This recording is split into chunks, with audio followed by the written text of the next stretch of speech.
მოგესალმებით. ეს არის არქიპოლიტიკური ცხოველი და თქვენ უყურებთ აბსურდის თეატრის მე-14 ეპიზოდს. დღეს რას მოვიხილავთ დღევანდელ მოვლენებს, ზოგადად რა ხდება ახალ პრეზიდენტს და ჩვენს ახალ კანონმდებლობას, რომლებსაც იღებენ ჩვენი ახალი პარლამენტარები ერთპიროვნულად. კი ბატონო, რთული პერიოდი გვიდგას და დავიწყოთ ალბათ აქციებით. ყველამ ძალიან კარგად იცის, საიდან წამოვიდა ეს აქციები და რამ გამოიწვია და ამაზე ალბათ ბევრს არ ვისაუბრებთ. მაინც შევახსენოთ, რომ ზოგადად აქციების მუხტი იყო მკვდარი, მაგრამ გამოვიდა კობახიძე და ახსენა ევროკავშირთან შეწყვეტა მოლაპარაკებების, რამაც გამოიწვია ეს აქციების აფეთქება, ასე რომ ვთქვათ. ეგეც ძალიან საინტერესო პროცესია, შენი აზრით რატო რა სასაკეთებელი საერთოდ კოცები, იმიტომ რომ ჩამკვდარი მუხტი გამოაღვიძეს ფაქტობრივად. ეს არ არის პირველი შემთხვევა თან. ძალიან რთულია იფიქრო რასაკეთებენ, იმიტომ რომ კოცების ყოველი მოქმედება არის ძალიან არაპროგნოზირებადი, რას იზამენ საერთოდ ვერ მოხდები.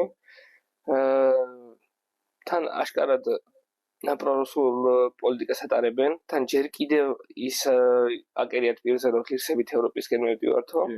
და მოდი ახლა შევეხოთ იმას, რომ რაც თქვა კობახიძემ, რომ ეს 4 წელიო უბრალოდ არისო მოსამზადებელი პერიოდი, იმიტომ რომ დღეს ჩვენ ამისთვის მზად არ ვართო და სანამ მოლაპარაკებებს გავხსნითო, მანამდე მოუძლიერდებითო, ასე რომ ვთქვათ, მაგრამ იცოდეთ ძვირფასო მაყურებელო, რომ ეს ასე არ ხდება. ეს პერიოდი, რაც მოგვცეს ევროპელებმა, რომ ამ დრომდე ჩვენ მოლაპარაკებებს ვერ გამომართავთ, მანამდე მოგვცეს იმ საქმეების გასაკეთებლად, რაც დღეს არც თუ ისე კარგად მივდის. მაგალითად სასამართლო ავიღოთ. თუ შეიძლება ვთქვათ, ბატონო გოგა, აი რატომ არის სასამართლო მნიშვნელოვანი? სასამართლო, ცალსახად უმნიშვნელოვანესია ერთ-ერთი ზუსტად იქიდან, ეს არის დეოლიგარქიზაციაც ასევე და სასამართლოც, მაგრამ სასამართლო მაინც ყველაზე მეტად მნიშვნელოვანია, იმიტომ რომ რა ვიცი, ნაციონალების დროიდან მოყოლებული და ქართულ ოცნებასაც ექონდა ყოველთვის ალპარეკო, რომ 99% განაჩენების იყო გამამტყუნებელი განაჩენი და ყველაზე საცილო ნაკლებად უფრო ტრაგიკული ფაქტი ის არის, რომ ვისი თაოსნობითაც ეს განაჩენები გამოდიოდა მურუსიძეს კლანს გულისხმობ, ისინი ისევ აქ არიან. შესაბამისად, რომელი ნაციონალები გაუშვა ამ ხალხმა და რომელი ნაციონალები არ უნდა იმ ხალხს, ვინც ამბობენ, რომ ჩვენ კოცები არ ვართ, მაგრამ ნაცების დაბრუნება არ გვინდა, ეგ გასაკვირია. სააკაშვილი და ეგრეთ წოდებული ფეისები, სახეები წინ ვინც იყვნენ. გასაგებია, მაგრამ რა ვიცი, ხარება, მურუსიძის კლანი და სხვა დანარჩენები ყველანი ისევ ხელისუფლებაში არიან. მათ შორის თუ რომელიმე კოცი არ არის ყოფილი ნაცი, ყოველ შემთხვევაში იმ დროინდელ NGO-ებში მაინც აქ ნამუშევარი, NGO-ებიც კონტრები არიან. ან საერთაშორისო ორგანიზაციებში ზოგადად და აი კობახიძე მაგალითად. პაპუაშვილიც. ბევრი მათგანი, ვინც იმიტომ მუშაობდნენ ზუსტად არასამთავრობოებში და არ მუშაობდნენ დაუშვათ ნაციონალების დროს რომელიმე სამთავრობო სტრუქტურაში, რომ ეწინააღმდეგებოდნენ მაგათ მმართველობას. იგეც ნაწილი, თორე ხა ღარიბაშვილის მამა მაგალითად ჩვეულებრივ მაგათი ეს იყო, რა ქვია, კადრი იყო ნაციონალური მოძრაობის. ხო, ასევე რუმინეთის მაგალითი ამბობენ იმას, რომ ამითი ევროპას უნდა შეიგდოს ხელში ქართული სასამართლო და ჩვენი ეს ძლიერი და ეროვნული მთავრობა ხელს უშლის მათ და არ აძლევს იმის უფლებას გლობალური ომის პარტიას, რომ ჩაიგდოს ხელში სასამართლო. კი ბატონო, მაგრამ ნუ დავაკვირდეთ დღეს ჩვენ სასამართლოს რა ჭირს. ეს მართლა ეროვნულ მიზნებს შევა? ეროვნული მიზნებს ემსახურება? კი ბატონო, რატომ არ სწორთ მაგ კითხვას ვირფასო კოცებო? აქვე უნდა აღვნიშნოთ, აი ზუსტად საიდანაც წამოვიდა საუბარი, მე წაღან მინდოდა ეს აღმენიშნა, რომ ეგ არის, მე როდესაც ეს გადაწყვეტილება გამოაცხადა კობახიძემ, რომ ვაჩერებთ ევროინტეგრაციის პროცესს 2028 წლამდე, ვფიქრობდი, რომ აი რაღაც შეიძლება, რომ ვიღაცი შეიძლება, რომ აწი თავი გაიმართლა. ან თვითონ კოცებმა, ან კოცების ამომრჩევლებმა. მაგრამ არაფერი არ არსებობს ალბათ მაგათი გაუმართლებელი, ყველაფრის გამართლება შეუძლიათ და წამოვიდა ახალი პროპაგანდისტული მესიჯი და ეს საკმაოდ აქტიურად გავრცელდა, როგორც ქართული ოცნების ხარდამჭერებში, ისე დანარჩენ ხალხშიც, რომ 2028 წლამდე გავაჩერეთ და მერე რა? ანუ 2030 წელს იწყება გაფართოების პროცესი და 2030 წლამდე 2028-დან 30 წლამდე პერიოდში 2 წელიწადში ჩვენ გავაკეთებთ ყველაფერს იმისთვის, რომ ევროკავშირმა მიგვიღოს და მოდი ეგეც უთხრათ ხალხს, რომ ისეთი ძირეული რეფორმები, როგორიც არის სასამართლოს რეფორმა, როგორიც არის თუნდაც დეოლიგარქიზაციას, ხო საერთოდ რანაირად უნდა გააკეთონ ოლიგარქიოზით ხელისუფლებაში. და ასე შემდეგ მსგავსი ტიპის რეფორმები ერთ წელში მოდი ხალხის შეცდომაში ნუ შეკავს და ნუ იტყვი იმას, რომ ბიძინა არის პოლიტიკაში, იმიტომ რომ ბიძინა ხელახლა თქვა უარი და წავიდა პოლიტიკიდან უკვე მესამე. არა, ეხლა ხო არის პოლიტიკა, მაინც ხო. არ არის საპატიო თავმჯდომარე. ბიძინა არ არის პოლიტიკაში. ნუ ატყვევ შეეხლა ნაცრუში. ხო და ანუ მაგას ვამბობთ რა ჩვენ რომ ესეთი პროცესები მართლა ანუ ეს დრო იყო სასიცოცხლოდ მნიშვნელოვანი ჩვენთვის რომ ვინმეს თუ რამეს გაკეთება უნდოდა ამ დროში ნამდვილად მოასწრებდა იმის გაკეთებას რაც ჩვენ დირექტივებით გადმოგვეცა რომ აი ესენი უნდა შევასრულოთ. ეს არის მტკიცებულება ზუსტად იმისა რომ კოცებს არ უნდათ ევროპა. კოცებს რომ ნამდვილად ევროპა უნდოდეთ ამ დროს გამოიყენებდნენ სწორედ ამ ყველაფრის გასაკეთებლად მაშინ. აი რა ვიცი, ეგ არის და სიმართლე რომ ვთქვათ, დღევანდელი მათი მიზნებისგან ყოველად განსხვავებულ რაღაცებს აკეთებდნენ კოცები თავიდან. იმიტომ რომ ასე რომ ვთქვათ, გეები გააპარპაშეს მაგათ. საქართველოში სააკაშვილის დროს კიდევ ერთხელ ვთქვი, გეები ვერ მოგინობდნენ. და იმავედაც არსებობს მაგათ ზუსტად. ხო, მაგათ თავი დავანებოთო, ჩვეულებრივი ხალხი არიანო. ასევე ეროვნულობასთან დაკავშირებით ზოგადად ეროვნულობა ძალიან ისეთ საკითხია, რომ რთულია განსაზღვრო რა არის ეროვნული. და ერთი დროს წავაწყდი, სადაც კობახიძე ამბობს, რომ ანუ ეროვნულობაში რას გულისხმობთ, რომ ნაციონალისტური იდეები ჩავნერგოთ ხალხშიო?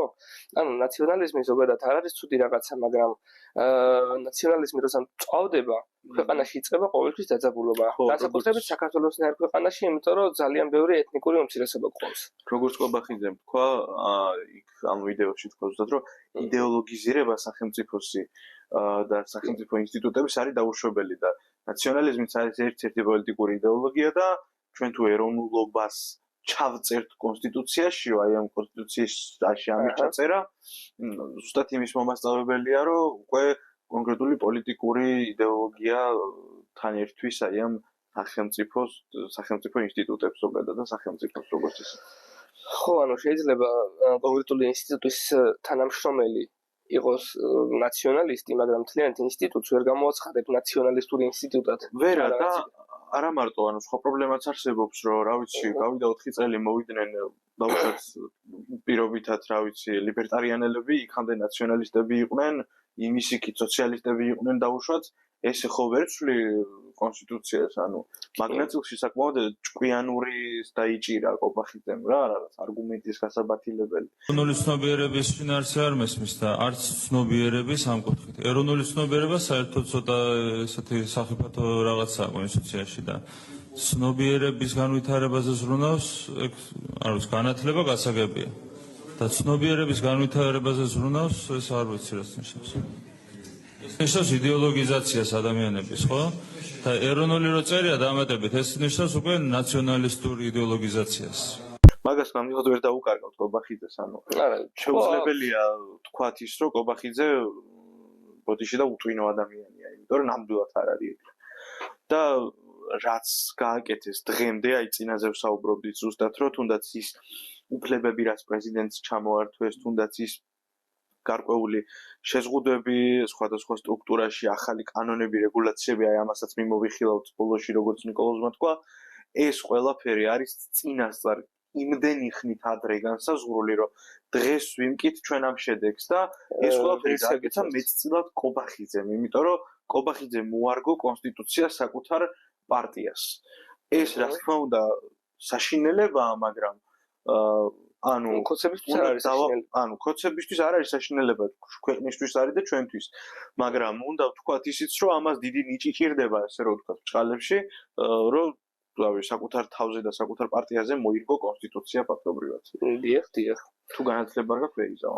მოდი კიდევ ერთ ასეთ ნარატივს შევეხოთ, რომელიც რაღაცნაირად აბსურდულია და თან სულ რაღაც გუშინდელია. ყოველ შემთხვევაში ამ ვიდეოსაც ავწერთ, გუშინ მოხდა ეს ყველაფერი და მოკლედ გავედით ნაძვისხის ანთებაზე, მაგრამ აინტერესებდა რა იქნებოდა მანდ და აი ასე მოხდა რომ გაიყო ორბანაკად. ნაძვიხისანთებაზე დავა კონკრეტულად სად ვიყავით ჩვენ ანუ მართლა ნაძვიხისანთებაზე არ გავსულვართ. გავედით ბავშვები არ გაგვიყვანია ნაძვიხისანთებაზე. აქციაზე ვიყავით უბრალოდ კი ბატონო. ბავშვები იქ არავის არ მოუყვანია ერთი ბავშვი ვნახე რა ვიცი. აშკარად არ უყვარს დედამისს თორემ მანდ არ მიიყვანდა იმიტომ რომ მართლა იყო ძალიან დაძაბული მუხტი. ჩვენ ხარ ეს იმდენად არა იმიტომ რომ უბრალოდ ვიდექით მაგრამ იქით რაღაც ქართული მარში დროშებს აფრიალებდა და ახლა რაღაც ხუნდა ასეთი თეორია რომ შუა ცერემონიალზე გაიხსნებოდა პოლიციის კორდონი რომელიც ჩვენ შორის იდგა სხვათა შორის ბატონმა გოგამ მოიფიქრა ეგ და დაგვერეოდნენ ქართული მარშის წევრები. მაგრამ ეს ასე არ მოხდა. კალაძემ გადაიფიქრა ანთება ნაძვისხის, ჩამოვიდა ბატონი მდინარაძე და გადაგვარჩინა ჩვენ ყველა. ხსნელი. ხო, აი ხალხს მოუწოდა რაღაც 100 კაცამდე იყო მე მგონი იქ შეკრებილი კოცების მხარეს. თუ რამდენი ხო, არა, ბევრი არ იყვნენ და მოდი აი მაგ თეორიებზე ვისაუბროთ ზუსტად რა მოხდა გუშინ, იმიტომ რომ ძალიან დიდი დაბნეულობა გამოიწვია ამ ყველაფერმა. ჯერ რომ მივედით აი როგორც ნიკოლოზმა თქვა, ანუ ამოვედით უკვე მიწის ქვეშა გადასასვლელიდან და ხედავთ რომ დიდი ესეთი რაღაც დაკუნთული ნავარჯიშები კაცები მოდიან ქართული მარშის დროშებით და საქართველოს გაუმარჯოს ყვირიან რაღაცა და ხვდებით რომ არასწორ მხარეს ვართ იხუმრა კიდეც ნიკოლოზმა რომ ისტორიის მხარე რომელიაო რა ანუ და საით იყვნენ მოკლედ ეს აქციის მონაწილეები ჩვენები ესე რომ ვთქვათ ვერ გავიგეთ იმდენად დაბნეულობა იყო და მივედით დაახლოებით 9 აპრილის ქუჩის ასახვევი სადაც არის მოსწავლე ახალგაზრდობის სასახლე როგორც კი მთავრდება და უნდა გავაგრძელოთ გზა და ვხედავთ რომ ვეღარ გავაგრძელებთ იმიტომ რომ უცებ ჩვენ წინ დაიწყო დიდი პოლიციის კორდონი. დაწყობილი იყო უკვე რომ ხო არა შევაჩნიეთ რაღაც რა ხო და ნუ მე ქვემოთა ქუჩიდან ჩავედით ამოვედით ზემოთ ქაშვეთთან და მუხტი იყო საკმაოდ დაძაბული მართლა რა ანუ იმდენად დიდი დაძაბულობა იყო თან ისიც ვერ გაგვეგო რომ ყველანი აქციის მონაწილეები ვიდექით მართლა თუ რაღაც ნაწილი დაუშვათ კოცების მართლა ნაძვიხის ანთებაზე იყვნენ მოსულები და საზეიმოდ და უცება ესე 60 მენდილზე გამოვიდა კალაძე და თქვა რომ რადიკალებმაო ეგ უნდა ავაკ ერთ შენიშვნას გავაკეთებ რომ ანუ ასეთი რაღაცა დისონანსი მოხდა კალაძესა და მდინარაძეს შორის, იმიტომ რომ კალაძემ თქვა რომ ჩვენ ვართ რადიკალები და მოძალადობრივი ორგანიზაცია თუ ძალადობრივი დაჯგუფება. ხო, დაჯგუფება. ხო და ჩამოვიდა მდინარაძე და გადაგვარჩინა იმ ხალხისგან ვინც აპირებდა ჩვენზე ძალადობას. ანუ რომელი იყო აქ მოძალადე მხარე თვითონვე ვერ გაარკვიეს თავის თავში, მაგრამ იმედის მაყურებლის საშუალო IQ ალბათ იმას ვერ გაწუდება რომ ორივე ინფორმაცია გადაიაზრებინა და მივხვდარიყო რომ ეს წინააღმდეგობაში მოდის. კი ბატონო. მართალია და ხო იმას ვამბობდი მოკლედ რომ აი ესეთი უცნაური ფაქტი მოხდა ყველა დავრჩით გაკურვებული და იქვე დავიწყეთ იმაზე მსჯელობა რა გააკეთეს და მოდი დღესაც აი ახაც განვაგრძოთ მსჯელობა რა იმიტომ რომ რამდენიმე თეორია ჩვენ იქ განვიხილეთ რა შეიძლება მომხდარიყო. შენი აზრით აი ყველაზე რეალისტურად რომელიც შესაძლოა ყველაზე რეალისტურად თქვენ მიმაჩნდა ის თეორია რაც ეხან თქვი ანუ გაიხსნებოდა კორდონი და ქართული მარში დაერეოდა მშვიდობიან აქციას. კი ბატონო. მე მაგალითად მშვიდობიან აქციას. ხო, ეგ თეორია მქონდა, იმიტომ რომ შენ თეორია იყო მე თქვი წან, ხო? ხო, ანუ ორი ვარიანტი მქონდა რა, უბრალოდ სანამ მაგ თეორიას გავაჟღერებდი მე იქ, როც მივედით და უკვე კორდონი დავხვდა. იქამდე მქონდა ესეთი თეორია, რაც ყველაზე სამარცხვინო იქნებოდა ალბათ, რომ ადგებოდა სპეცრაზმი დაახლოებით ნაძვიხის გახსნამდე 2-3 საათით ადრე დაგვშლიდა, ჩაგვაჩოჩებდა იქით ოპერის მხარეს, დაგვიყენებდა წინ სპეცრაზმის კორდონს და აქეთ მხარეს ამ დარბეულ რუსთაველზე დადგებოდნენ ეს ბედნიერი სიცოცხლით სავსე ახალგაზრდული მშვიდობიანი და კეთილდღეობის მოსურნე ხალხი და კალაძე კიდე და იქ რაღაცა მომღერლები და იქნებოდა კონცერტი და იქით ჩვენ ვიქნებოდით გაზნაყლაპი და ძალადობრივი დაჯგუფება. მაგრამ ეს არ მოხდა და საერთოდ სხვანაირად შეტრიალდა სიტუაცია. შესაძლოა ეს თეორია შეიძლება მაგიტო ვერ განახორციელეს, რომ რაღაც სტრატეგიულად ვერ განალაგეს სწორად. იმიტომ რომ თავისუფლების მოედნისკენ იყო სპეცრაზმი და ამ სპეცრაზმის შემდეგ უკვე იწყებოდა ქოცების აქცია. ამ ქოცების აქციის შემდეგ იყო პოლიციის კორდონი და ამ კორდონის მერე ვიყავით ჩვენ და სპეცრაზმი რომ ჩვენთან მოსულიყო ძალიან ბევრი რაღაცა უნდა გადმოევლო რა. ხო და დარბევა რომ დაეწყო პირველ რიგში ჯერ ქოცები უნდა გაეწიათ გვერდზე და მე კიდე ანუ ვის დაარბევდნენ საიდან დაიცოდენ მე საით ვარ არა ეგეც არის და ყველაზე სასაცილო რა არის კიდე იცი რომ ათონიდი ისიც ვერ გააკეთეს რომ პოლიციის კორდონი ცოტა ნაძვისხის მხარეს გადმოსულიყო და იქით ჩავეჩოჩებინეთ სპეცრაზმს თუ არა პოლიციის კორდონს იმიტომ რომ ფაქტობრივად კალაძემ გაგვიკეთა საჩუქარი რომ ჩვენ ვინც აქციის მონაწილეები ვიყავით პირდაპირ ვუყურებდით ნაძვისხეს და ყველაზე კარგად გილას ვიდექით ესე რომ ვთქვათ და ვინც ნაძვისხის სანახავად მოვიდა დატოვა თავისუფლების მეტროს მხარეს იქით საიდანაც არც კი ჩანდა ნორმალურად ნაძვისხე რა ნუ ახლა არ შეუშვით ხალხი ეს გაუკვირდა კი არა და გაუჭირდა სტრატეგიის გათვლა და ეს ხო ეს ორი თეორია გასაგებია მაგრამ ვისაუბროთ იმ თეორიებზე კაი, ეგ გქონდათ დაგეგმილი დაუშვათ, მაგრამ რატო არ განახორციელეს? რატო გადადეს ნაძვისხის ანთება? რატო და ანუ რაც შედეგია იმას ვიტყვი ჯერ. აი წეგან რაზეც დავიწყე საუბარი, რომ საინტერესო ნარატივი ჩამოაყალიბეს მეთქი ნაძვისხე ბავშვებს. არ ქარძნები მუწებს და აი რაღაც ეგეთი ის არის. კი, ნარატივი და ბავშვები დღემდე აპელირებენ ბავშვებს. ხო, ეს ბავშვებს ახალი წელი წაართვეს ისა ეს რაღაც ანუ რა ბავშვებს ახალი წელი ნაძვისხე ბავშვებს აი ვინ დაუშალა ბავშვებს ნაძვისხე წაართვეს და მოხუცებს იუმორინა ესეთი. უი ხო, მოხუცები იმენა მოხუცი შუახნის ასაკიდან ზემოთ უკვე ხალხი ღელავს რომ იუმორინა არ იქნება წელს. მაგრამ გაგახარებ და გეტყვით რომ იქნება, უბრალოდ თებერვალში გადაიტანეს. ხო და ანუ ქოცებს ჩავაშხამეთ ყველაფერი რა. ანუ ბავშვებს ჩავაშხამეთ ნაძვისხის ანთება და ასაკობრივ ჯგუფს ზემოთ ვინც არიან იმათ იუმორინას ყურება რა. მე ვიცი რა ვიცი. ხო და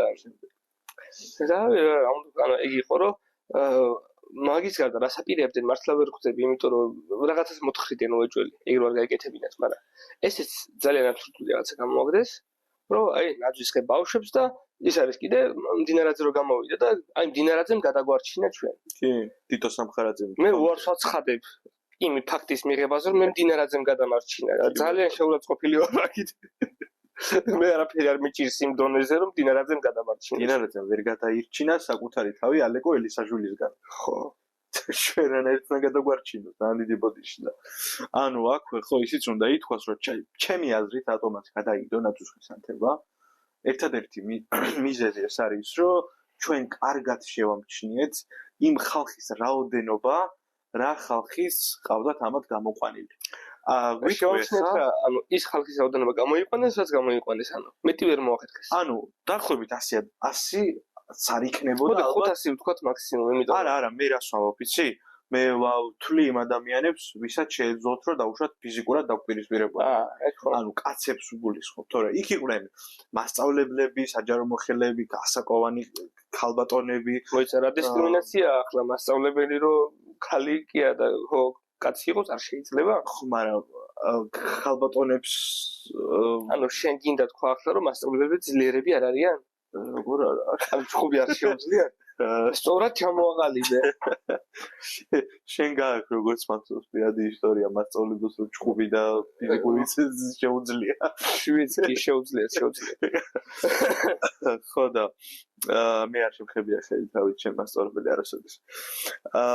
იმას ვამბობდი მოკლედ რომ კაცები ვისაც შეეძლოთ რომ მართლა აქ გადმოსულიყვნენ და ფიზიკური დაპირისპირება მომხდარიყო, იყვნენ ცოტანი.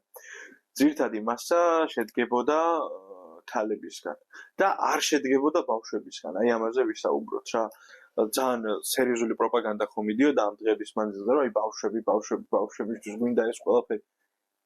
მართლა ერთი ბავშვი იყო მე მგონი იქ. ერთიც გაარიდეს ერთი კაცი რო ატრაკებდა რომ ბავშვი დამჭა ის ნაძვისხის გარეშეო თურმე შვილი საერთოდ არ ყოლია. ხო, ბავშვი არა, შვილი მოვიყვანეო რა. ხო და მე აღბოჭდა რომ შვილი საერთოდ არ ყოლია იმ კაცს. მე მაქვს ასეთი თეორია კიდე წეგან გავაჟღერე ეს ბატონ გოგასთან და თქვენს გაგანდობთ დასამალი ამაში. ვფიქრობ რომ მაგ კაცს ყავდა არაკანონიერი შვილი და უმალავდა ცოლს ან ახლობლებს რომ არ უნდა რომ გაეგოთ ამათ და მოიყვანა თავის შვილი ნაძვისხის ანთებაზე და ტევე პირველი მიადგა, ხო ტევე პირველი იყო. კი, ტევე პირველი. ხო, მიადგა და მთლიანად თავის პირად ცხოვრებას ფარდა ახადა. წარმომიდგენი ახლა ეგ კაცი როგორ განიცდის საწყალი. წავა უჩილებს ახლა. ჯერ თავისი გაჭირვებია ქოცია, მაგის მერე კიდე დაძაბულობა ექნება ალბათ ცოლთან. კი ბატონო, ნაძვის ხის. ოხეს რადიკალები. ნაძვის ხის თემა რო ამოვწუროთ. მოდი ვთქვათ ისიც, რომ 14 დეკემბერი მხოლოდ ნაძვის ხით არ დაგამახსოვრდება ჩვენ ხალხს, იმიტომ რომ 14 დეკემბრის საღამოს ინთებოდა ნაძვის ხე, მაგრამ დღის პირველ ნახევარში გაიმართა ისტორიულად უმნიშვნელოვანესი საპრეზიდენტო არჩევნები. ეს საპრეზიდენტო არჩევნები რამდენიმე რამით იყო გამორჩეული და ისტორიული. ერთი რომ პარლამენტმა ჩაატარა პირველად და ხმოსანთა საბჭომ აირჩია პრეზიდენტი და მეორე იმით რომ ჩვენ შევედით იმ სასწაული ქვეყნების სიაში, ვის ბიულეტენშიც არსებობდა მხოლოდ ერთი ადამიანის სახელი და გვარი, ანუ ერთი კანდიდატი. და მესამე კიდე ჩვენ 14-დან ყავს ოფიციალურად ბეყე პრეზიდენტი. უდიპლომო. აი მაგაზე მინდოდა მესაუბრა რა, ეს უდიპლომო ისე წამოვიდა, რომ გეგონება უდიპლომო ყველა ადამიანი არის დებილი, მაგრამ პირველ რიგში ის ვახსენოთ, რომ დიპლომიანი დებილებიც არსებობენ და უდიპლომო დებილებიც.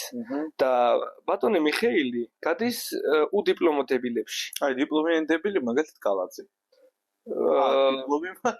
კალაძეზე რა დებილს ვერ ვიტყოდი ახლა მთლად. უსინდისო შეიძლება თქვა, მაგრამ კალაძე დებილი არ არის. აი ხო, მოდი არ ვიჩხუბოთ კალაძის გამო არხის არხზე უთანხმოება ახლა, მაგრამ იმაზე ვთანხმდებით, რომ ყაველაშვილი არის განმათლებელი, ყოველ შემთხვევაში მაგისი რაღაცა ინტელექტის გამომჟავნება პარლამენტში არ მინახავს. არა, მერე ხელმოწერა არ ცოდნია კაცს. ამდენი ხანია პარლამენტარია, დავიჯერო პირველად მოაწერა რამეს ხელი? მოდი ვთქვათ რა, აი მე ჩემთვის პირადად ყაველაშვილი რასთანაც ასოცირდება, მე ხშირად უყურებ ხოლმე რამე განსაკუთრებით მნიშვნელოვანი კანონების მიღება როცა არის, ეხლა აღარ უყურებ, იმიტომ რომ ნახირიაში იმით ეხლა ჩვეულებრივ ერთი პარტიაზე განხილვა არ არის უბრალოდ. არანაირი განხილვა, დებატები, დისკუსია არ მიმდინარეობს, არც იქამდე. მაქსიმუმ ქება მოისმინა. ხო და ეს რა ქვია. ლაშა ალახაძის კითხვა კაფეტერია როდის გაიხსნება. ხო და ბიძინას როდის გადავცემთ წმინდა გიორგის ორდენს და ეგეთი.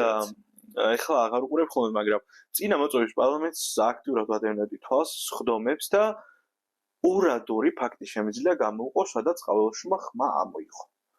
ერთი ეს იყო პლენარულ სხდომაზე, დიდ დარბაზში, როდესაც ის ცნობილი დაგინება რაც იყო, რომ ვინც რუსული საქმე აკეთებს ჩვენ შორისო და ასე შემდეგ და მეორე ეს იყო იურიდიულ საკითხთა კომიტეტზე, როდესაც ხატია დეკანოიძესთან დებატების დროს გააჟღერა გენიალური ფრაზა, რომ სამშობლოს ღალატ წიგნი არ ჭირდება.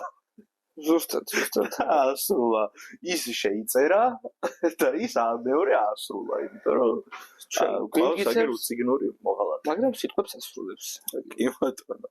ხო, ყაველაშვილი არის ამით დასამახსოვრებელი, რა ვიცი, სხვა არაფერი მე ყაველაშვილზე არ მაქვს. კიდე ის პარლამენტის გარეთ რაც შეიძლება ვთქვათ, რომ ფეხბურთის ფედერაციის პრეზიდენტად ვერ დააყენა საკუთარი კანდიდატურა იმის გამო, რომ დიპლომი არ ქონდა, მაგრამ საქართველოს პრეზიდენტად ყავს. კიდე ყველაზე მეტადაზე მომეშალა ნერვები, ანუ ყოველად აი არა გამორჩეული ტიპია. ფეხბურთს თამაშობდა, ეგეც მანდაც მეორე ხარისხოვანი ტიპი იყო. აი კალაძე სერიაში ხომ ის თამაშობდა. ლაშა ტალახაძე რავი, საქართველოს გააცნო მართლა მსოფლიოს. გენო პეტრიაშვილმა, რავი, ბოლო ოლიმპიადა მოიგო, მაგრამ მანამდე დიდი წარმატებები იმდენად არ ქონია. მეორე ადგილზე გავიდა, მაგრამ ანუ სხვა სპორტსმენებს თუ შევადარებთ, გენო პეტრიაშვილი არც თუ ისე დიდებულია, მაგრამ იმასაც ვიტყვი, რომ ვაფასებ ყველა ვარიანტში გენო პეტრიაშვილის მიღწევებს მაშინ სპორტში. მაგრამ პოლიტიკაში ესენი აქვს ისე ძლიერი პიროვნებები არიან. მაგრამ ამისთან მიუხედავად, ლაშა ტალახაძე რო გამختارიყო პრეზიდენტი, მე იმას არანაირ შემთხვევაში არ ვიტყოდი, რომ გაუნათლებელია მეთქი, იმიტომ რომ პირველ რიგში პრეზიდენტის ინსტიტუცია იმდენად შეკვეცეს, რომ განათლება პრაქტიკულად საჭირო აღარ არის. უბრალოდ კაი კაცი უნდა დაესვათ რა, ან კაი ხალი ვინ კაი კაცი, მართლა შენ კოცების არგუმენტი მოყავს ფაქტობრივად, იმიტომ რომ ზუსტად მაგას ამბობენ კოცებიც, რომ კაი კაციაო და ემპათიური კაცია. არ არის კაი კაცი. კაი კაცი იქნებოდა ლაშა ტალახაძე მაგალითად. კალაძე მაგრამ ყაველაშვილი, ანუ ვინმე გინახავს, რომ ყაველაშვილზე აფრენდეს, არა, მაგრამ ანუ შენ ამბობ, რომ საზოგადოებისთვის ცნობილი ფიგურა უნდა დაისვას. ცნობილი არა. აი ეგეთი ხო. ანუ პრეზიდენტობას მეტი პრეზიდენტს მეტი აღარ მოეთხოვება. ახლა სალომესნაირი აღარავინ გამოჩნდება ისეთი, რომ იაროს ახლა კარდა იცნობდეს ჯერ კიდე მსოფლიოს ლიდერებს, მეგობრული ურთიერთობა ქონდეს რაღაც. ეგეთ პრეზიდენტს აღარ დასვავდნენ შანსი არ არის. ანუ შენი აზრით ნუცა ბუზალაძე რო დაეშვათ პრეზიდენტად, ნუცა ბუზალაძე შეიძლება. მაგრამ ყაველაშვილი ზოგადად აი არაფერში არ წერია მართლა. ერთადერთი იმით გამოირჩევა, რომ აგინებს დასავლეთს. არის დასავლეთის მაგინებელი პარტიის ერთ-ერთი ლიდერი. პარტიის რაც არის ხო, პარტიის ოპოზიციაში გადავიდნენ, ესეც ვახსენოთ აუცილებლად. ხო, ისევ გაემიჩნენ, ახლა სიმართლეებს ლაპარაკებენ კიდევ. ტაბულას ეწერა ძალიან კარგად, ეგ უნდა აუცილებლად, რომ როცა ეგ ამბავი გაჟღერდა, რომ ესენი ოპოზიციაში წავიდნენ, ქარდი ქონდათ გაკეთებული და ბიძინა ივანიშვილმა ხალხის ძალა კვლავ ოპოზიციურ როლზე დაამტკიცაო რა, მართლა ძალიან ესეთი ის იყო რა ქვია დასამახსოვრებელი სიტყვები რომ როლზე დაამტკიცა მართლა და მოდი კიდე ესეც ვთქვათ რომ ფიჩინასგან აი ეს იმიტოა კიდე მოულოდნელი ყაველაშვილის დასმა რომ პარტიაში დაძაბულობა შეიქმნა როგორც ჩანს ეს დადასტურებულად არ არის ცნობილი მაგრამ ღარიბაშვილი ცემეს ხო ამ ბოლო ხანებში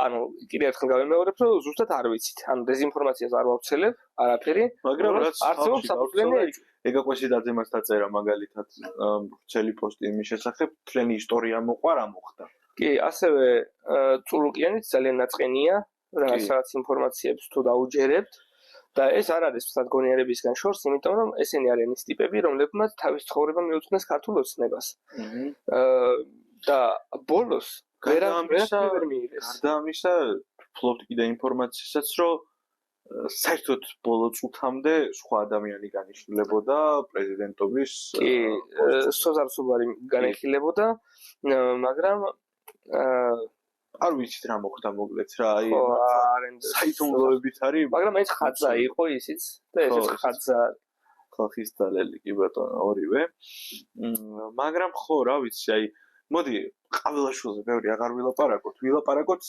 თავარი რაც არის ხა რა აი რა შეიცვლება ყაველაშვილის ინაუგურაციის შემდეგ ანუ აი 29 დეკემბრის შემდეგ იმიტომ რომ აქეთ ჩვენ გვყავს სალომე ზურაბიშვილი რომელიც გვეუბნება რომ მე არც საწესოს არ ვაპირებ არავინ არ აურჩევიათ არაფერი არ მომხდარა საერთოდ და ამავდროულად დიდმა სტრუქტურებმა სხვადასხვა ქვეყნის პოლიტიკურმა პარტიებმა თუნდაც აი ამერიკის შეერთებული შტატების ჰელსინკის კომისიის თავმჯდომარემ განაცხადა რომ ჩვენ კვლავ სალომე ზურაბიშვილს ვაღიარებთ პრეზიდენტად ანუ დაიწყო ესეთი რაღაც რომ რა თქვია ჰელსინკის კომისიის რაღაც აღიარება თავარი ხალხმა გვაღიარებს ნუ გაახურე ჰელსინკის კომისიის კი არა მაგას დინარაძის ციტატა არის ნახე ჰელსინკის კომისიის თავმჯდომარე არის რესპუბლიკელი ტრამპის ორგანოში მუშაობს აი ეგ არის თავარი რომ არ გადამრი ტრამპის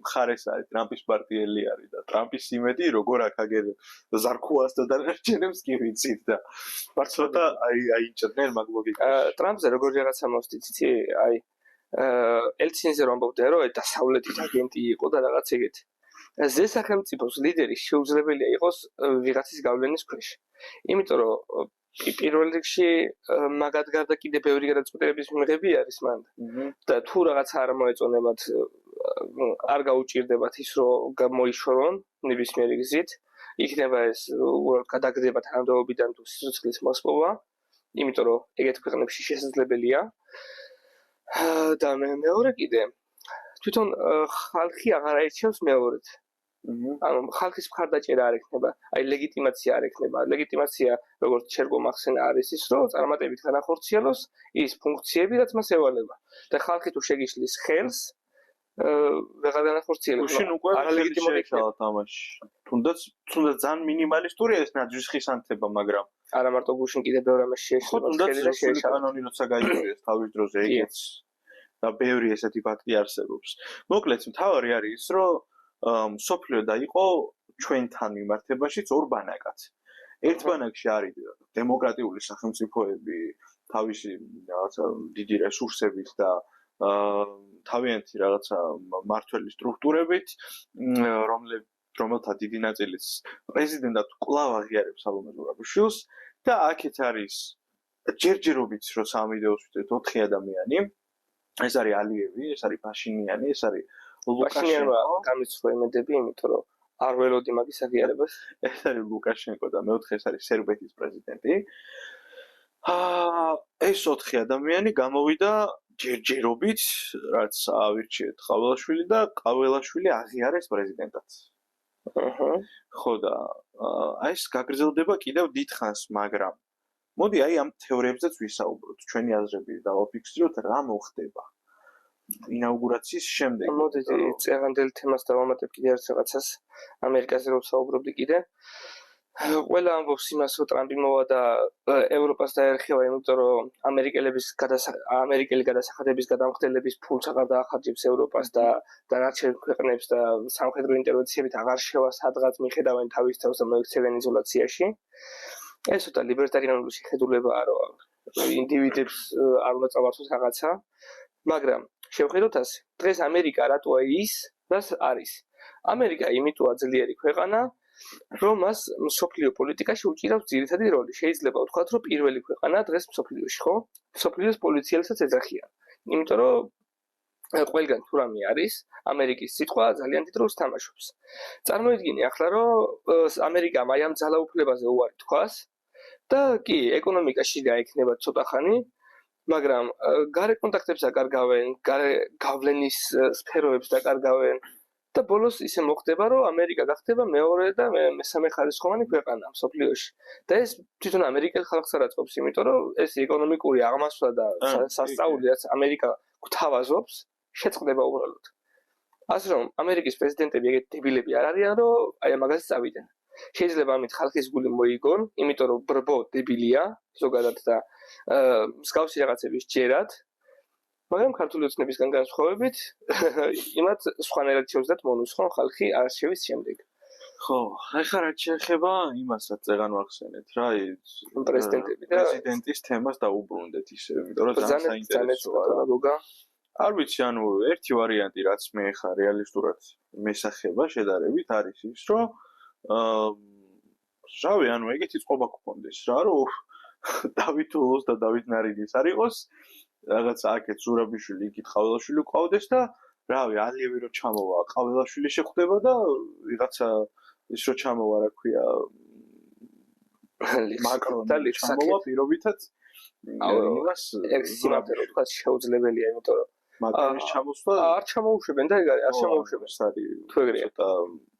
ხო, აი არ შემოუშვებენზე ძალიან მნიშვნელოვანი რაღაცა.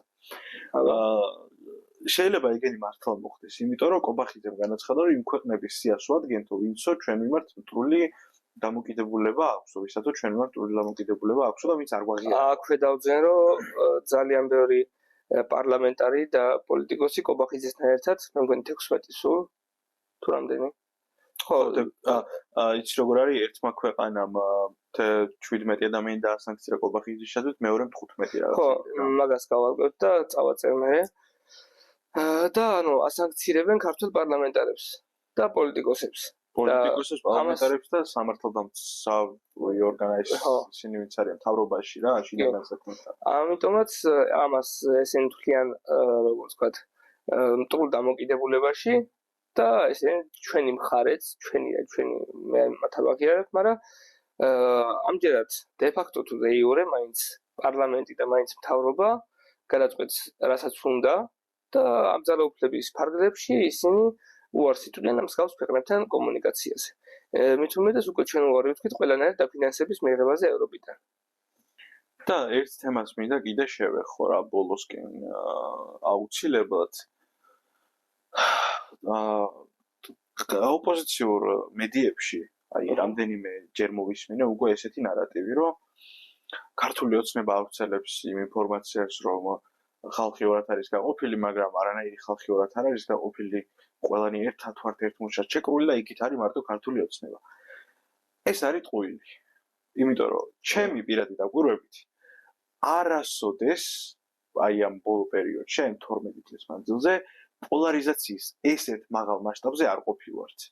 ამას ადასტურებს ბევრი რაღაც. იმიტომ რომ ახლა იდეურად ძალიან გაიყო თან. კი, თუნდაც ის ადასტურებს ამას, რომ რა ვიცი, აგერ ორი პრეზიდენტი იმას ნაწილს ისაღიარებს, ნაწილს ესაღიარებს და ელემენტარული დაიტოვეში შემდგა წინაზე პოსტი, რომ სალომე ზურაბიშვილს ვთხოვოთო, რომ თავის სასახლესთან დაგვიდგას ნაძვისხერო ჩვენი ბავშვები მივიყვანოთ, ანუ წარმოიდგინე აქ ოპოზიციონერი ხალხი, რომ ზურაბიშვილთან წავა და იქ გადაიღებს ნაძვისხესთან ფოტოებს და აქეთ კოცი ამორჩეველი პარლამენტთან, ანუ მართლა იმ დონეზე არის უკვე მისული სიტუაცია, რომ ცოტა ხანში ვიღაცა რომ გამოვიდეს და თქვას, რომ მოდი რაღაცა რეგიონები ავირჩიოს და ავტონომია მოვიწყოთ და იქ ვიყოთ ოპოზიცია და აქეთ იყვნენ კოცები, ანუ ძალიან დიდ მასშტაბზეა პოლარიზაცია და ნუ იტყვის იმას, რომ ყველანი ერთმუშტად ვართ შეგრული. სამწუხაროდ არ არის ეგრე. ხო, და სამწუხაროდ რა ვიცი, ვერც იმას ვიტყვით, რომ რაღაცა ძალიან ისე მიდის სიტუაცია, რომ აი არჩევნები რო ჩაიმარჯვოს. ასე მგონია, რომ იდეური კოცები უკვე ნაცები არ გვინდა, აბა ვინ გინდა რომ მოვიდეს და რაღაც ცოტანი დარჩენ. და აქამდე თუ იყო არა კოცი, არა ნაცი, ახლა არის არა ევროპა, არა რუსეთი და ესენი ცალკე ომი, არა ომი და რაღაც ეგეთები. ასე რომ ვის რისი ჯერა ძალიან რთული გასარკვევია და ხალხი ჭამს ერთმანეთს. თან მით უმეტეს ისე ჭამს ერთმანეთს, რომ აზრზე არც არიან რის გამო არ გაუაზრებიათ არც ერთის ნათქვამი, არც მეორეს ნათქვამი. მიუხედავად იმისა, რომ დიდად აზრიანს არც ერთი ლაპარაკობს. ქართულმა ოცნებამ, ანუ პროსტორად იმის თქმა მინდა მოკლედ, რომ თუ ვინმე მაი ეს სერიოზული მასშტაბი პოლარიზაციისა გამოიწვია. თუ ვინმე ქართულ ხალხს ერთმანეთი დააჭმევინა. თუ ვინმე საერთოდ წაგვართვა ახალი წელი. თუ ვინმე რა ვიცი წაგვართვა იუმორინა. რასაც ხშირად ამბობენ ქართული ოცნების ამომრჩევლები, რომ ჩაგუშხამდა ახალი წელი. ყველაფრის თავი და თავი არის ქართული ოცნება. და ნურავინ იტყვის იმას, რომ ეს არის ნაცების ბრალი. ძალიან დიდი ბოდიში, მე ნაცების დამცველად ვერ გამოვდგები, რისი ბოდიში რა ხცხინდა? რა ვიცი, ძალიან პესიმისტური დამოკიდებულება მაქვს ზოგადად ნაცების მიმართაც და ოპოზიციური პარტიების უმეტესობის, მაგრამ მოდი შევაწმინდავთ ხელს ოპოზიციას და შეგვაწმინდავთ ხელს ჩვენ აქციის მონაწილეებს. იმიტომ რომ ყველაფერი არის ქართული ოცნების ბრალი. აი ამ შედეგამდე მიგვიყვანა ქართულმა ოცნებამ. მოდი ასე გეტყვი, რომ უმეტესობა კი არა, საერთოდ საქართველოს პარტია არ არსებობს, რომელიც ჩემ სიმპათიას დაიმსახურებს ბოლომდე და ისე რომ ვენდო თავიდან როგორ თქვა სრულინდობა გამოვცხადო, მაგრამ მივდივარ იმ როგორ თქვა დათმობაზე, რომ ნებისმიერი ვიღაცა მოვიდეს, ოღონდაც კოცები წავიდნენ. ალტინფო მოვიდეს დაჯდეს მთავრობაში, ოღონდაც კოცები წავიდნენ. იმიტომ რომ აი უყურეთ, აი ახლა ჩემი დგომას რით ვამართლებ მე და სხვათა შორის აწერეთ კომენტარებში მეთანხმებით თუ არა, იმიტომ რომ ამ იდეაში მე თვითონაც არ ვარ ბოლომდე დარწმუნებული. კოცები რო წავლენ, მოხმოვა ვიღაც ახალი. პარტია ახალი არის, ზოგადად ახალი. ველოდიმა კონკრეტიკას ხოთე შორის. ხო. მოვიდა ვიღაცა ახალი, ხო? სანამ ეს აი ამ ყველაფერს ჩაიგდებს ხელში ას დღეს კოცებს უყრიათ ხელთ. ამას დრო ჭირდება. ანუ ხარება რომ შენ ჯიბეში ჩაისვა, სასამართლო რომ ჯიბეში ჩაისვა, პოლიციელები და სპეცსაზმელები რომ როგორ თქვა ასე რუსულად რო თქვა დაავერბოვკო რომ აი შენ სამშობლოს ემსახურები ახლა და ეს, იმიტომ რომ ბევრ სპეცსაზმელს მართლა ჯერა რომ ახლა სამშობლოს ემსახურებიან და ჩვენ რაღაცა გარყვნილება და გეების ისინი გვინდა აქ პრაიდები, მაგრამ კიდევ ერთხელ ვიტყვი რომ გეებისადმი მაქვს ძალიან ნეიტრალური დამოკიდებულება, რაც უნდა ისაკეთონ, თავარია რომ ზედმეტები არ მოუვიდეთ, ზედმეტების ფოსტაში გულისხმობთ იმას, რომ ამორალური ქმედებები არ ატარონ ქუჩაში. არა, რა ვიცი, 100, 150, 200, კაი, თუნდაც 1000 გეის გამო ამათ ევროპა გონიათ, რომ არის ეგ. ერთმა ბრძენმა კაცმა, მამაჩემმა, თქვა ასეთი რაღაცა. თავის კოლეგასთან მოვიდა, მამაჩემი ევროპაში წასული და მოვიდა კამათი რაღაცაზე და უინდოსო ეგები დავინახეო, რაღაცაო, ისაო და მამაჩემმა უთხრა, შენ თუ პიდარასტი არ ახარ, რას დადევო გეებსო რა? ანუ სწორია, შენ თუ ისინი არ გაინტერესებს აი რაღაც ლატენტური გეი მაინც თუ არა ხარ თუ დასტებ და ანები თავი. იყვნენ თავისთვის. შენ თუ უშუალოდ შეგეხებიან, მაგრამ შენ შეგიძლია თავი დაიცვა. თავდათვის უფლება ყველას აქვს.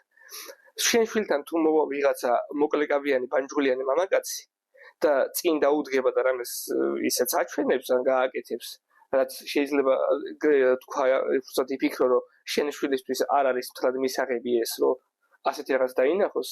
შენ შეგიძლია შენი შვილი გაარიდო და როგორმე ის ადამიანს გაარიდო იმ გარემოს. ეს ამის უფლება გააქვთ. მორალურიც და კანონიერიც. აი ეგ არის ძალიან გასაბრაზებელი რა, რომ საქართველოში 1000 გეი უფრო დიდი პრობლემაა, ვიდრე 10,000-ობით პედოფილი. ეგ ცალკეა. კი. და ვიდრე რა ვიცი 10,000-ობით კრიმინალი თუნდაც. და თუნდაც რა ვიცი, აი ის ყველაფერი რაც ხდება საქართველოში, ეგრო არავის არ ახსოვს საერთოდ.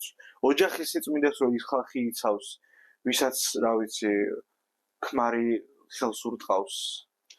ვისაც რა ვიცი ნორმალური ოჯახი არ აქვს და ვინც ფიქრობს რომ კაცი თუ გაიგულავებს ვითომ ქრისტიანები რო არიან და ხო როგორიათ რომ ახსარებას ჩააბარებენ და ცოდები მოშორდებათ ან ეკლესიაში საჭორაოდ რო დადიან ეგეთი წვდები არსებობს. აი ეს ხალხი რო იცავს ოჯახის სიწმინდეს და ადამიანურ ღირებულებებს და ეროვნულობას ეგ არის ძალიან ჯერ რატო ხართ დასამარხები ესეთი ვაი ქრისტიანები იცით დომინიკ მანგო აი ეს ადამიანი რომელმაც სახელი გაითქვა აი რაღაც უბედურება ვიდეოებით დღეს გამოდის და თქვენზე ბევრად ბრძნულ რაღაცას ამბობს სხვადასხვა ბევრ ამაშივე თანხმები და ტიპს ბიბლია აქვს გადაკითხული და ბიბლიიდან მოყავს კონკრეტული მუხლები და ამეთი ელაპარაკება ხალხს და აი დომინიკ მანგოსთან შენ რო ვერ შედიხარ პოლემიკაში თავს ქრისტიანს ეძახი აი მან ხარ დასამარხი უბრალოდ ანუ მან თქონდა მიხვდე რომ შენი საქმე არ არის ასეთი საუბარი გაჩერდი უბრალოდ გაჩერდი იმიტომ რომ შენ ქრისტიანი არ ხარ ხო მარტო პიჯრის გადაწერა და ღმერთო მეშველეს სახილი არ არის ქრისტიანობა კი ბატონო არც ეკლესიაში შეარული არც შესაწირში ფულის ჩაგდება და რა ვიცი საერთოდ ქრისტიანობა ზოგადად ძალიან დიდი იდეოლოგიაა ნუ იმდენად უნივერსალურია ცალკე რომ მემარცხენეების და მემარჯვენეების ერთნაირი წარმატებით ითვისებენ ქრისტიანობას რომ ჩვენია და ჩვენ უფრო კარგად გვერგება არა ჩვენ უფრო კარგად გვერგება ანუ ქრისტიანობა მართლა ყველასია ქრისტიანობა პირველ რიგში კაცის მოყვარეობას გაღადებს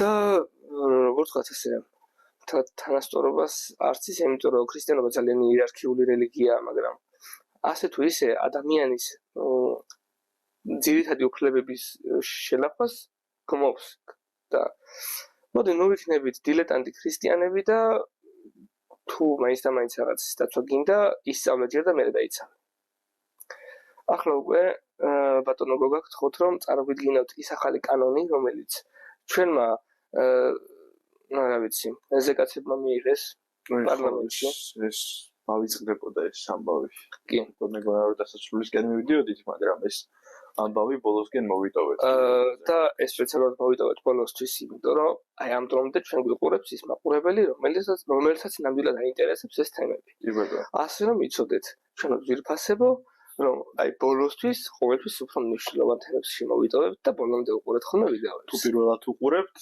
იცოდეთ რომ თუ პირველად უყურებთ სხვა ვიდეოებსაც ესე ბოლომდე უყურებთ ხოლმე ვინც პირველად შემოვიდა და ლაიქით გამოიწერეთ არხი ხო დაიწყება ტანობა კი ბატონო ესე იგი ორი აი ამ პროტესტის ფონზე ორი მნიშვნელოვანი კანონი მიიღეს არ უბრალოდ ორ კანონში შეიტანეს ცვლილებები. ეს კანონები არსებობდა ისევ. პირველი ეს არის საჯარო სამსახურის შესახებ კანონი. საჯარო მოხელეებს ეხებათ.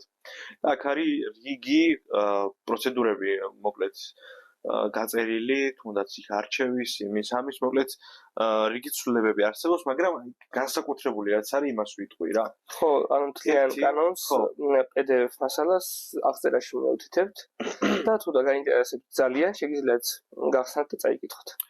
კი ბატონო, ერთი მნიშვნელოვანი ცვლილება რაც არის ის რომ ისეთ თანამდებობები როგორიც არის მაგალითად გარკვეული დეპარტამენტის უფროსი რომელიმე სამინისტროში ან უფროსის მოადგილე ან რაღაც გადაკვალიფიცირდა ესე რომ ვთქვათ და მიიღო ისეთი სტატუსი ადმინისტრაციული რაღაც სახელი აქვს და მოკლედ მთავარი ამ სტატუსში ის არის რომ მუდმივი კონტრაქტები აღარ ექნებათ მოკლედ საჯარო მოხელეებს და მთავარი არის ის რომ აი თუ მაგალითად განათლების მინისტრი რომელიც ახლა დაინიშნა გადადგა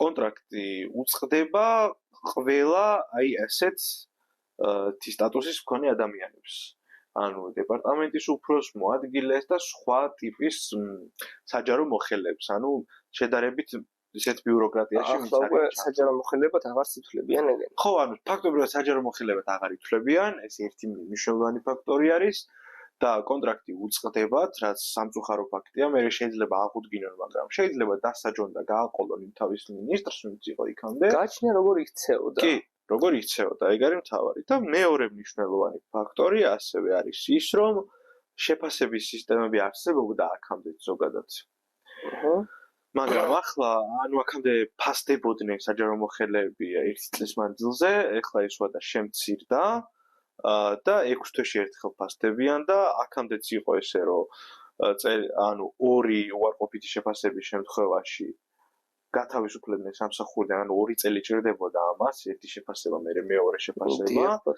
და ახლა 6 თვეში ერთხელ ანუ 1 წლამდე შემცირდა ეგ და 1 წელიწადში შეიძლება გაგათავისუფლონ და ასევე უნდა ვთქვათ ისიც რომ აი ამ შეფასებებს წერს ერთად მინისტრი და ისეთი ხალხი ვისაც შეუძლია რომ ნებისმიერი ადამიანი მარტივად გაუშვას ასევე როგორც მახსოვს ადამიანის გაშვება ზემდგომის გადაწყვეტილებით შეიძლება ერთი თვის წინ ერთი თვის ადრე გაფრთხილებით და ხო აი ამ უარყოფით შეფასებაზე ერთი უარყოფით შეფასება რომ დაგეწერება 20% გიკავდება ხელფასიდან ეგეც მნიშვნელოვანი ამბავია იქამდე სანამ მეორე შეფასების დრო არ მოვა და შეიძლება საერთოდ ეს დაკავებული ხელფასი აღარც კი დაგებულონ უკან იმიტომ რომ რა ვიცი გაგიშვან მიგაყოლონ რა ვიცი ვინმეს საჯარო მოხელეებს მოკლედ მთავარი არცი ამ კანონის ის არის მარტივად რო ვთქვათ რომ საჯარო მოხელეები უფრო მკაცრად გაკონტროლდებიან ხო ასევე საჯარო მოხელეები კონკურსით აღარ დაინიშნებიან და დანიშნავს კონკრეტული მინისტრი ან ზემდგომი მისი მოადგილე რაღაც მაგდაბარი და ყველაზე მთავარი რაც უნდა მეთქვა რომ საჯარო მოხელეების აი იმ პოზიციებზე რაც წერან აღნიშნე მაგ პოზიციებზე ასაკობრივი ზღვარი ფაქტობრივად გაუქმდა იმიტომ რომ აღარ არის სავალდებულო 18 წლის იყო სხვადასხვა კანონში ეგ კი არის ნახსენები რომ გაუქმდა 18 მინიმალური ასაკი 18 წელი მაგრამ ახალი არ დაწესებულა ანუ შეუძლია თავის რავი ვინმე შვილს მეოთხე კლასს დააწყებინონ მან მუშაობა არ ვიცი ხო და ეგ ბუნდოვანია ძალიან და მეორე ამბავი კიდე რაც ასევე აღმაშფოთებელია იმ ხალხისგან ვინც აი ეს ხაზგასმით უნდა ვთქვათ ეროვნულობას იცავს აღარ არის სავალდებულო საჯარო მოხელეებისთვის სახელმწიფო ენის ცოდნა და ეს არის ჩვენი ეროვნული მთავრობა კი აი ეს კონსერვატორი ძალა რომელიც გვიცავს ჩვენ რაღაცა გაევროპელობისგან და გვინარჩუნებს ტრადიციებს ესენი საჯარო სამსახურში ჩვეულებრივ აიყვანენ უცხოელებს და ისეთანაც რომ უცხოელებს აღარ არის საჭირო უფრო ისეთ ადამიანებს ანუ ძალიან კარგად გადიან ეროვნული უმცირესობების კონტინგენტზე რა და ახლა უკვე აზერბაიჯანელი რომელიც არ ლაპარაკობს ქართულად საერთოდ იმის мотиваციაც კი არ ექნება რომ ილაპარაკოს იმიტომ რომ ჩვეულებრივად მოვა 14 წლის აზერბაიჯანელი 8 წლისაც დაჯდება იქ თუ საჭირო გახდება და იქნება ისე რომ ხელი არ შეეშლება საერთოდ ხო ანუ ფაქტობრივად აღარ ავალდებულებენ აი ამ ხალხს რომ აღარ ავალდებულებენ რა мотиваციას არ აძლევენ სწორი სიტყვა თქვი რომ ის ენა ისწავლონ რომელ ქვეყანაში არიან ხო ეგ ძალიან ცუდი ამბავია ეხლა მეორე კანონი არის უფრო შედარებით უფრო ცნობილი და გახმაურებული შეკრებისა და მანიფესტაციის შესახებ კანონში შევიდა გარკვეული ცვლილებები რა ცვლილებების გამოიწვია ამ აქციებმა ზუსტად აი გზალა ფეიერვერკები ოღონდაც მოკლედ ვიტყვი რა იმას კანონს და მე შენ განავცი რა ცოტა უფრო ხმობით ანუ დაცემების დროს ხელის აფარება აღგზალეს და ახლა უკვე მე მოვდებით რატომაც ხო ანუ მაშინ მაგით დავიწყებ მაგ შეზღუდვით მაგას გავაგრძელებ ფეიერვერკებს თავს დავანებებ ცოტა ხანს სახის დაფარვა ნებისმიერი საშუალებით, ესეც ერია კანონში, ისჯება აქციის დროს, დემონსტრაციის დროს, ოღონდაც ისე შეგიძლიათ, რომ იატაროთ ნიღბები აქციის გარეთ. ისჯება 2000 ლარით, თუ სწორად მახსოვს, 2000 ლარი, გარკვეული რამე ჩავასწორებთ იგივე. ასევე პიროტექნიკის გამოყენება ან უბრალოდ ხელში ჭერაც კი, თუნდაც რომ არ გამოიყენო. და აქციაზე დაგინახეს, რომ შენ უბრალოდ ფეიერვერკი გიკავი. აი დაუშვათ რავი. ახალი წლები მოდის და მაღაზიაში იყავი შესული, რომელიც რუსთაველზე მდებარეობს, იყიდე პიროტექნიკა, გამოხვედი 5 წუთი გაჩერდი აქციაზე და ანუ ასევე დაგაჯარიმები. ანუ MDMA-ს ჩადება აღარ არის საჭირო, 40-საათიანი ბომბაჭკა რო ჩაგიგდონ, დაგაჯარიმებენ მინიმუმ რა, რა ვიცი. მე შეიძლება ციხეც შემოიღონ, ჩაამატონ რაღაცა, რა ვიცი. დიახ. კიდევ ასევე მნიშვნელოვანი ლაზერებზეც იგივე ამბავი ვრცელდება და არა მარტო ლაზერებზე, ესე წერია კანონში, ლაზერებზე და სხვა როგორ იყო მკვეთრი განათლების მქონე მკვეთრი განათლების მქონე რაღაც საშუალებებზე მოკლედ შეიძლება ფანარიც იგულისხმებოდეს ამაში. ფანარი ანუ ფანარი რო გედო ჯიბეში მაგაცაც დაგაჯერებენ. ეგეც ჯარიმით და ერთ-ერთი ყველაზე მნიშვნელოვანი რაც ცვლილებად შევიდა კიდე არის თანხები გაიზარდა გზის გადაკვეთვაზე იმაზე ამაზე რაღაცა იქ გაათმაგეს ფაქტობრივად თანხები და შედარებით უფრო ნაკლებად მნიშვნელოვანია, მაგრამ აქვე არის ის რომ აქციაზე თუ უბრალოდ რიგითმა მძღოლმა შეაფერხა მოძრაობა ჩათვალა ინსპექტორმა თუ პოლიციის ინსპექტორმა ჩათვალა რომ კონკრეტული მანქანის მძღოლი აფერხებს მოძრაობას და ცდილობს რომ თავისი პროტესტი აქციაზე ამით გამოხატოს ეს თუ ჩათვალა მძღოლმა მაშინ დაგაჯარიმებენ გარკვეული თანხით აღარ მახსოვს რამდენი ლარის ოდენობით და 1 წლის მანძილზე ჩამოგართმევენ მართვის მოწმობას 1000 ლარით იყო 1000 ლარით და 1 წლის მანძილზე ბოდიში 1 წლის მანძილზე ჩამოგართმევენ მართვის მოწმობას ასევე თუ ინსპექტორმა ჩათვალა რომ საკმარისი რაოდენობის ადამიანი არ არის ქუჩაში რომ გზა გადაიკეტოს და გზა მაინც გადაკეტე მაგ დროსაც ყველას დააჯარიმებენ 5000 ლარით ვისაც ამოიცნობენ 5000 იყო იქ ხო და აკაც თუ ჩათვალა ინსპექტორმა რომ ვინმე ძალიან გამოუწევათ იქცევა და ეს არის ორგანიზატორი ანუ ოფიციალურად კი არა თუ ჩათვალა ამ შემთხვევაში დააჯარიმებენ 15000 ლარით ხო აი ეს ცვლილებები შევიდა და რა ვიცი ანუ 100 ინსპექტორმა რო დააჯარიმოს 100 ვინმე შეიძლება თითოს ერთის დაჯარიმების უფლება კონდეს ხო იმიტომ რომ განარამდენუნდა ჩათვალო ახლა ორგანიზატორად ანუ 100-ვე შეიძლება იყოს ორგანიზატორად გამოცხადებული, როცა შეიძლება ადამიანი უბრალოდ, რა ვიცი. მე მგონი დაიცავს უკვე ეგ ამბავი, იმიტომ რომ ვინც კი დააკავეს, ყველას გაგეშებული ეკითხებიან, რომ ორგანიზატორი ვინ არის, ლიდერი ვინ ყავთო და ვერ იპოვეს ჯერ ვერ მიადგინეს ლიდერს. ეგ კვესტაძე მაგარი ის მოყვა ისტორია. ილია ჯავჯავაძე ბანკირი არ ჯერა მაგის, რომ არც არ ჯერა, მაგრამ მაგარია. რო ანეკდოტივით არის, ვიდრე სიმართლე შეესაბამებოდეს, რომ პოლიციელებმაო დაიჭირესო და ვინ არისო თქვენი ლიდერიო და ერთ-ერთ მაქსის მონაწილე მის დაიჭირეს, უთხრა რომ ილია ჭავჭავაძეო და ამან ვითომ არ იცოდა რომ ვინ იყო ილია ჭავჭავაძე. გადასცა რომ ლიდერი ვიპოვე მგონიო, ილია ჭავჭავაძეო, ბანკირი ყოფილაო და თაწმინდაზე ცხოვრობსო და იქიდან დასცინეს დანარჩენმა ინსპექტორებმა ვინც იცოდნენ ვინ იყო ილია ჭავჭავაძე. არ ვიცი რამდენად მართალია, მაგრამ გამორიცხulis არ არის.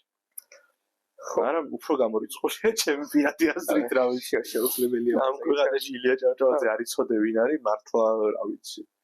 მაშინ მართლა თქვენ ხართ უსამშობლოები, ჩვენ კი არა.